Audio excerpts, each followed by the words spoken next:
नमस्कार दोस्तों, सरकारी भर्ती में आपका स्वागत है। आज से हमारा प्रैक्टिस सेट स्टार्ट हो चुका है और आपको बता दूं कि ये जो प्रैक्टिस सेट है इसमें सारे इम्पोर्टेंट क्वेश्चंस की जो एनटीए के पैटर्न के बेस्ड पे क्वेश्चन पूछता है वो सारे के सारे मैंने यहाँ पे डाला हुआ है। ठीक है। और S C R O R O C A, एक मिनट पेन ले लूँ यहाँ से। हाँ, S C R O C ए के लिए ये तीनों के लिए बहुत ज़्यादा लाभदायक होगा। प्रैक्टिस सेट नंबर 1 है हमारा। इसमें मैंने 20 से 25 क्वेश्चन अभी स्टार्टिंग में रखे हुए हैं और ये सारे के सारे मिक्स्ड हैं। मिक्स्ड इन द सेंस कि एनटीए का जो सिलेबस है, जो एस सी आर ओ के लिए आर ओ के लिए उसका जो सिलेबस है, सारे के सारे सब्जेक्ट को मैंने मिक्स कर रखा है इसमें। और सिर्फ आपको रीजनिंग और करंट अफेयर, ठीक है, वो यहाँ पे देखने को अभी नहीं मिलेंगे इस प्रैक्टिस सेट में। और वो जब नोटिफिकेशन आएगा तो मैं करा दूंगा, आपको टेंशन लेने की ज़रूरत नहीं है। फिलहाल इस प्रैक्टिस सेट में जो क्वेश्चन का लेवल मैंने डाला हुआ है इजी टू मॉडरेट है। काफ़ी लोगों को लग सकता है कि शायद हार्ड, लेकिन मुझे नहीं लगता कि हार्ड लगेगा। पर जो है एनटीए ऐसे ही क्वेश्चन पूछता है अपने एग्जाम में, ठीक है, जो ए सी आर ओ एरो का जो एग्ज़ाम होगा। और एक चीज़ और बता दूं कि जो 100% होता है मान के चलिए, तो उसमें 10 टू 80-85% आपका एनटीए जो है इजी टू मॉडरेट रखता है और 15% की कैटेगरी में हार्ड रखता है। ठीक है। तो वो चीज़ें मैं करा दूंगा और जो ज़्यादातर स्टेटमेंट और मिलाने वाला जो होता है क्वेश्चन वो रहता है, वो हार्ड की कैटेगरी में काउंट होता है। फिलहाल अभी मैं इजी टू मॉडरेट कराऊंगा, धीरे धीरे नंबर ऑफ क्वेश्चन भी बढ़ाऊंगा और साथ में लेवल भी बढ़ाता जाऊंगा। फिलहाल आप ये देख के थोड़ा सा अंदाज़ा एक लगाना अपना, जो मैं करा रहा हूँ क्वेश्चन, या तो आप अपने नोटपैड में नोट करते जाना। आप ये देखना कि जितने मैंने क्वेश्चन कराया है क्या आपके कितने सही हो रहे हैं। ठीक है। चलो, समय न गवाते हुए मैं स्टार्ट करता हूँ। ये है हमारा पहला क्वेश्चन। अच्छा, हिंदी इंग्लिश दोनों में मैंने मेंशन कर रखा है और किसी को ऐसा ना लगे कि इंग्लिश वालों के लिए जो है नाइंसाफ़ी हो रही है, तो दोनों है। फिलहाल मैं हिंदी में पढ़ के बताऊंगा आप लोगों को, ठीक है। और इंग्लिश वाले भी आप देख सकते हो, कोई ज़्यादा हार्ड नहीं है। मुझे लगता है कि जो इंग्लिश वाले भी होते हैं ना, वो थोड़ा ट्रांसलेट भी हिंदी में भी करते हैं, ठीक है। तो वो हिंदी में भी समझते हैं, इंग्लिश में, दोनों समझते हैं। चलो चलो स्टार्ट करते हैं। हमारा पहला क्वेश्चन है, भारतीय राष्ट्रीय कांग्रेस की पहली भारतीय महिला अध्यक्ष कौन थी? तो ऑप्शन है हमारा एनी बेसेंट, बी है हमारा सरोजनी नायडू, सी है हमारा सुचेता कृपलानी और डी है हमारा विजय लक्ष्मी पंडित। बताइए इसका सही आंसर क्या होगा? तो सही आंसर इसका होगा बी सरोजनी नायडू। देखो मैं आपको बता दूं कि ये जो मैं क्वेश्चन करा रहा हूँ, अगर इन क्वेश्चन का हर एक ऑप्शन का डिस्क्रिप्शन मैं देता जाऊंगा अच्छे से, है ना, तो ये कंफ्यूज हो जाएंगे लोग बहुत ज़्यादा, क्योंकि अभी बहुत सारे ऐसे लोग हैं, बहुत कह सकते हैं कि कंफ्यूजन में हो जाएंगे क्वेश्चन आखिर पूछा क्या था, है ना। तो अगर आपको इन डिप्थ सारी चीज़ें पढ़नी है तो कोई मैराथन चीज़ें देख सकते हैं कि बुक्स पढ़ते सकते हो। फिलहाल जो क्वेश्चन पूछा गया है उस क्वेश्चन का आंसर मैं बताऊंगा आपको, ठीक है। इन डिटेल सारी चीज़ें नहीं होंगी, क्योंकि आपका जो माइंड रीड करता है ना, जो वो एक लाइन को अगर आराम से, अगर एक लाइन आप पढ़ रहे हो उसके आंसर अगर आप देख रहे हो तो वो बहुत जल्दी ग्रैब कर लेता है ना। और उसी में लग जाओगे पूरा सारी चीज़ें बताने, तो माइंड बड़ा थोड़ा सा डाइवर्ट होने लगता है। ठीक है, मेरा यही मानना है, बाकी सभी लोगों का अलग अलग चीज़ें हैं सोचने की। तो फिलहाल ये सोच लो कि जो आंसर होगा वो जो है मैं आपको बताऊंगा। तो भारतीय राष्ट्रीय कांग्रेस की जो पहली भारतीय महिला अध्यक्ष थी वो है सरोजनी नायडू। बहुत ज़्यादा इंपॉर्टेंट है, ये भी पूछता रहता है और सारे इंपॉर्टेंट क्वेश्चन ही मैं लेके आया हूँ, ठीक है। तो ये है दूसरा क्वेश्चन। दूसरा क्वेश्चन में है हमारा, भारतीय संविधान के किस अनुच्छेद में संविधान की हृदय और आत्मा कहा जाता है? ठीक है, तो बताओ, आर्टिकल्स 14 में या फिर 19 में या फिर अनुच्छेद 21 में या फिर अनुच्छेद 32 में? बताइए। तो ये है इसका सही आंसर, जो है अनुच्छेद 32। ठीक है, आर्टिकल 32 में ये हृदय और आत्मा का है और ये डॉक्टर भीमराव अंबेडकर बोले थे। जैसा मैंने आपको था कि डिस्क्रिप्शन में बताऊंगा नहीं, फिलहाल जो आंसर है उस पर फोकस कीजिए और आप भी मिलाते रहिए कि आपका कितना सही हो रहा है, ठीक है। चलो, ये तीसरा है क्वेश्चन नंबर यहाँ पे नहीं मेंशन किया है, पर नेक्स्ट प्रैक्टिस सेट से मैं क्वेश्चन नंबर भी डालूंगा यहाँ पे, ठीक है। ग्रीन हाउस प्रभाव मुख्य रूप से निम्नलिखित में से किस गैस के कारण होता है? या नाइट्रोजन से होता है, कार्बन डाइऑक्साइड से होता है, ऑक्सीजन से होता है या फिर हाइड्रोजन से होता है? बताइए। तो इसका सही ऑप्शन जो है उत्तर है ये बी, कार्बन डाइऑक्साइड। मुझे लगता है कि आपको मैं 3 सेकंड का समय दूंगा तो थोड़ा जल्दी, क्योंकि मैं जल्दी जल्दी जा रहा हूँ, है ना, तो थोड़ा आप लोगों को भी समझने में आसानी होगी।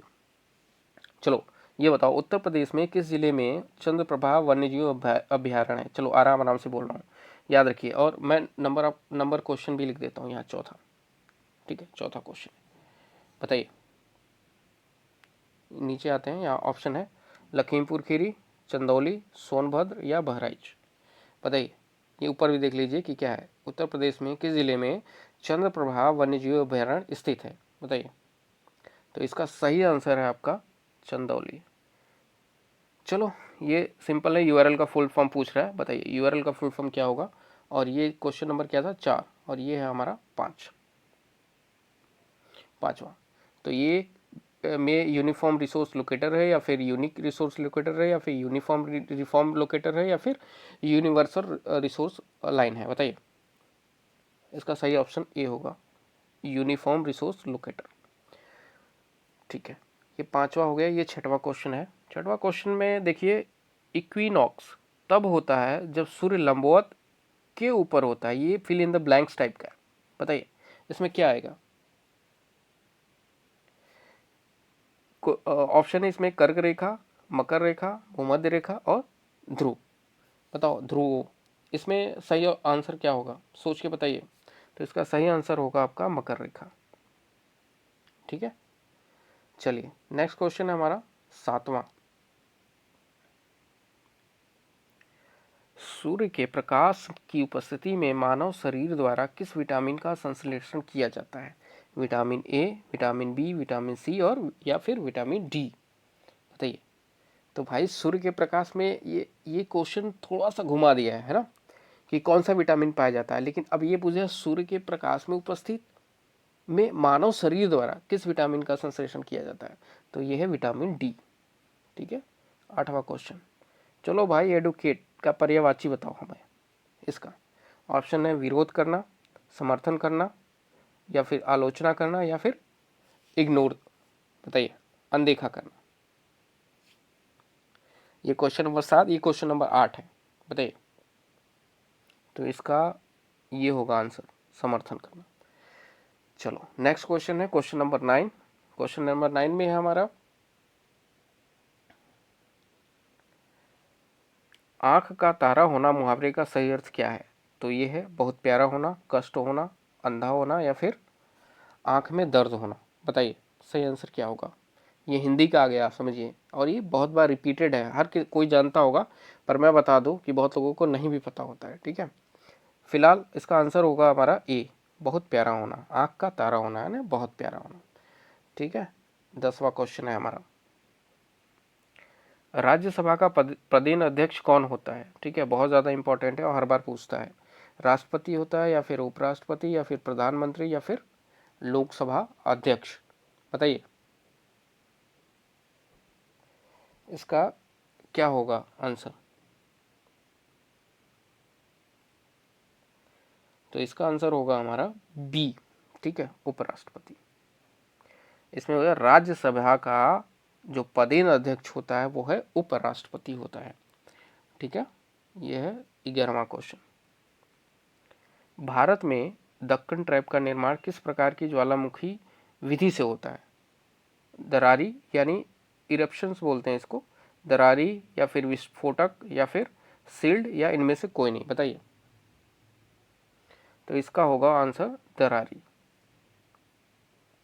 12वां क्वेश्चन है हमारा, निम्नलिखित में से कौन सा एक इनपुट डिवाइस है, बताइए इनपुट डिवाइस कौन सा है। मॉनिटर है, प्रिंटर है, स्कैनर है, या फिर स्पीकर है। तो जो है हमारा स्कैनर, स्कैनर जो है हमारा इनपुट डिवाइस है। ठीक है, 13वां क्वेश्चन है हमारा, पीला रतुआ यानी येलो रस्ट मुख्य रूप से किस फसल से संबंधित है, बताइए। क्वेश्चन है चावल, गेहूं, गन्ना और कपास। देख लीजिए, पीला रतुआ, बताइए किस बीमारी से संबंधित है। यह है गेहूं से। ठीक है, इसका आंसर होगा गेहूं।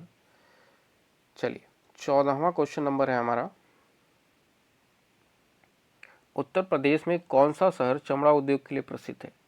कानपुर, या फिर वाराणसी, या फिर अलीनगर, या फिर फिरोजाबाद। बहुत ज़्यादा फेमस है, ये पूछता रहता है, आप लोगों को पता ही होगा, यूपी स्पेशल से है ये, जो कि कानपुर। कानपुर चमड़ा उद्योग के लिए आपको पता है कि सबसे ज़्यादा फेमस है, और जो है ये एग्ज़ाम में बहुत ज़्यादा क्वेश्चन बनता है इससे। ठीक है, चलिए ये 15वां क्वेश्चन है हमारा, नेक्स्ट जो है प्रैक्टिस सेट में मैं क्वेश्चन नंबर भी ऐड करूँगा, ठीक है, क्योंकि अभी स्टार्ट था तो मैंने सोचा कि अभी शुरुआत कर रहा हूँ तो 20 क्वेश्चन रखूँ, 20 से 25 क्वेश्चन, तो आप इसका एक क्वेश्चन का लेवल आपको समझ में आ जाएगा, क्योंकि मैं सभी क्वेश्चन को मिक्स करके करा रहा हूँ, ठीक है। देखिए, चूज द वर्ड, ये इंग्लिश का है, ठीक है, दैट इज़ करेक्टली स्पेल्ड, है ना। तो इसमें आपको सही जो है आपको चूज करना है कि कौन सा सही मीनिंग है ना। तो ये है, देखिए दोनों का मतलब वही बनता है, एक्यूरेंस एक्यूरेंस एक्यूरेंस एक्यूरेंस, बताइए इसमें से सही कौन सा है, बताइए। तो इसमें से सही ये बनेगा OCCURR, यानी डबल सी और डबल आर, ये रहेगा, याद रखिएगा। इसे आप ट्रिक से भी समझ सकते हैं कि अक्यूरेंस में OCCU मानी डबल सी भी रहेगा और डबल आर, OCCURRENCE, ठीक है। ये 15वां नंबर है, बहुत ज़्यादा इंपॉर्टेंट है, ये भी पूछता रहता है एग्जाम में, ठीक है। और मैं आपको बता दूं कि जो प्रीवियस ईयर के पेपर मैं लेके आया हूँ और जो मैं करा रहा हूँ, और एग्ज़ाम के पॉइंट ऑफ व्यू से जो इम्पोर्टेंट है, आप खुद क्वेश्चन का लेवल देख के आप पता लगा सकते हो। अभी तो मैं शुरुआत कर रहा हूँ easy to moderate, hard level में जाऊँगा तो फिर आप उसको भी देख के एक अंदाज़ा लगा सकते हो। और एक चीज़ और बता दूँ मैं कि जो हाई कोर्ट में रिपीटेड क्वेश्चन होते हैं बहुत बार, उसको मैं लिख देता हूँ, जैसे यहाँ पे मैंने लिखा हुआ है, ठीक है। तो हिंदी से है स्थावर, बहुत ज़्यादा पूछता है, आप लोगों को भी नहीं पता होगा, बहुत कम लोगों को पता होगा जो PYQ उन्होंने सॉल्व किया होगा। तो स्थावर का सही विलोम शब्द क्या होता है, ये SCROER में बहुत ज़्यादा रिपीटेड है, ठीक है। अब बताओ, ऑप्शन में चंचल है, चेतन है, जंगम है या फिर जड़ है, बताइए। ये 15 के बाद 16वां क्वेश्चन नंबर था, बताइए। इसका सही आंसर होगा सी, जंगम, ठीक है, याद रखिए, बहुत ज़्यादा इंपॉर्टेंट है और रिपीटेड भी है, याद रखिएगा। चलिए, इंग्लिश से है, याद रखिएगा, यहाँ पे हिंदी में लिख दिया है, फिलहाल ये जो है आपको इंग्लिश से वन वर्ड सब्स्टिट्यूशन का है, ठीक है। तो a person who hates mankind is called, बताइए इसको क्या बोलते हैं। इसको फिलान्थ्रोपिस्ट बोलते हैं, या मिसोगैनिस्ट बोलते हैं, या मिसान्थ्रोपी बोलते हैं, या ऑप्टिमिस्ट बोलते हैं, ठीक है, बताइए। मैं क्वेश्चन नंबर मेंशन करता जाऊं ताकि आप लोगों को भी समझ में आए कि कितने क्वेश्चन आपने किए हैं। 16-17 क्वेश्चन हो गए हैं आपको, ठीक है। 20 क्वेश्चन मैं कराऊंगा आपको, ठीक है। फिर उसके बाद नेक्स्ट वीडियो, नेक्स्ट प्रैक्टिस से जो है मैं ज़्यादा से ज़्यादा क्वेश्चन कराऊंगा। फिलहाल अभी इतने में ही मुझे लगता है कि शुरुआत है, तो लोग थोड़ा सा बोरिंग महसूस करने लगते हैं। फिलहाल पढ़ाई तो बोरिंग हर किसी को ही लगती है, ठीक है। चलो बताओ, इसमें से सही आंसर क्या होगा, ठीक है।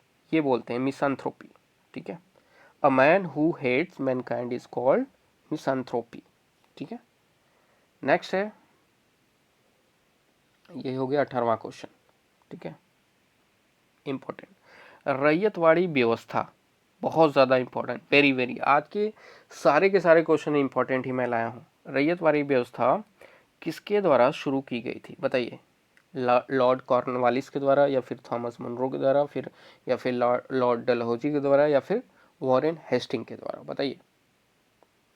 तो ये जो होगा, इसका सही आंसर होगा थॉमस मुनरो, ठीक है।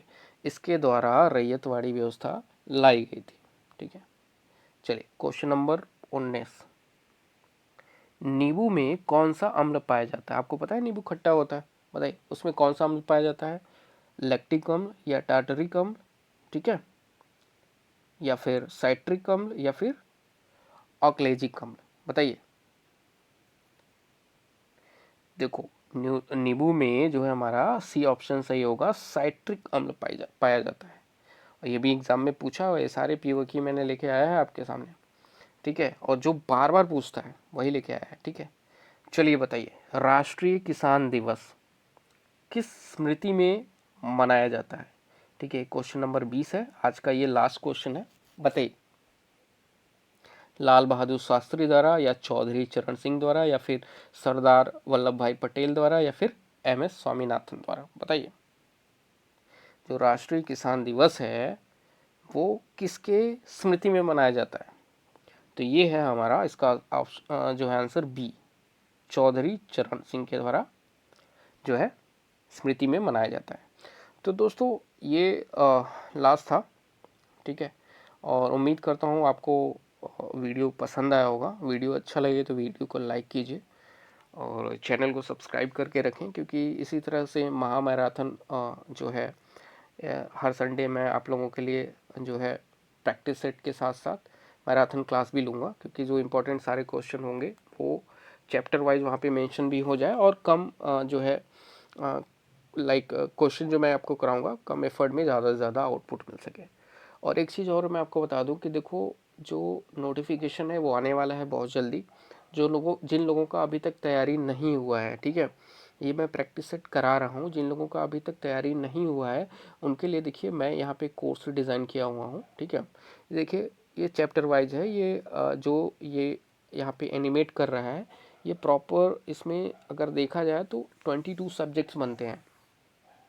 हालांकि मेनली 12 सब्जेक्ट हैं, है ना। अगर देखा जाए हिस्ट्री से तो 3 है, और बायोलॉजी से 3 है ना, और जियोग्राफी से 2 हैं। उसके बाद इंग्लिश से मैंने डाल रखा है जैसे एंटोनियम, सिनोनिम्स, इडियम, फ्रेसेस, है ना, वन वर्ड सब्स्टिट्यूशन, हिंदी और ये सारी चीज़ें। तो ले दे के ओवरऑल 22 सब्जेक्ट पढ़ते हैं। अगर आप यहाँ पे इंडिविजुअल कोई लेना चाहते हो, एक डेमो के तौर पे अगर देखना चाहते हो, तो इंडिविजुअल जो है यहाँ पे भी मैंने मेंशन कर रखा है। सिर्फ ये हमारे नोट्स हैं, ठीक है। ये जो इंडिविजुअल है यहाँ पे नीचे देख सकते हो, ये नोट्स हैं। और यहाँ पे अगर आप आओगे ये वाले में, इस वाले में, तो इसमें नोट्स के साथ साथ वन लाइनर्स हैं, ठीक है। उसके बाद जो है मॉक टेस्ट इसमें दिया गया है, ठीक है।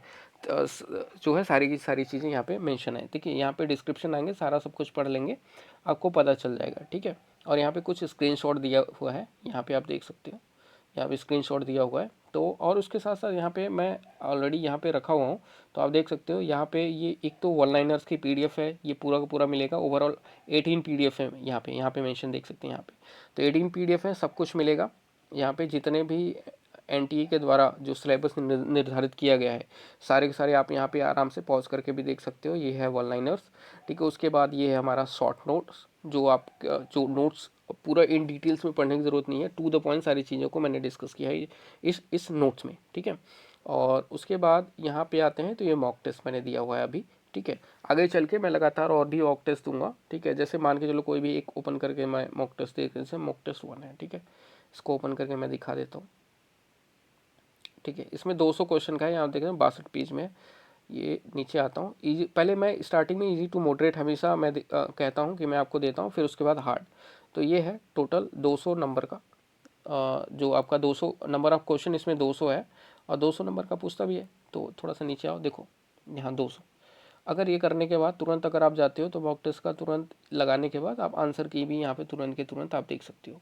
धीरे धीरे यहाँ पे मैं और भी चीज़ें बहुत ज़्यादा, कम से कम मैं आपको 100 से 200 मॉक टेस्ट कराऊंगा, ठीक है, इसमें 200 क्वेश्चन का। और यहाँ पे आंसर की यहाँ पे देख सकते हो मिल गया है, ठीक है। तो जो लोग किताब से पढ़ रहे हैं, ठीक है। जिन लोगों के पास साधन नहीं है और अलग अलग चीज़ों पे मतलब जाके आपको पता नहीं होता कि कौन सा किताब लेना है, क्या चीज़ें हैं, मोटी मोटी किताबें हैं। अगर आपको बोल दिया जाए कि पूर्वालोकन पढ़ो और बहुत बड़ी मोटी मोटी किताबें अगर जैसे बोलूँ, तो समय जो है आपका चला जाएगा, ठीक है। तो मैं आपसे यही कहूँगा कि इतनी मेहनत करके सारी चीज़ें मैंने आपको एनटीए के पैटर्न बेस के अकॉर्डिंग मैंने सारी चीज़ें बना रखी हैं।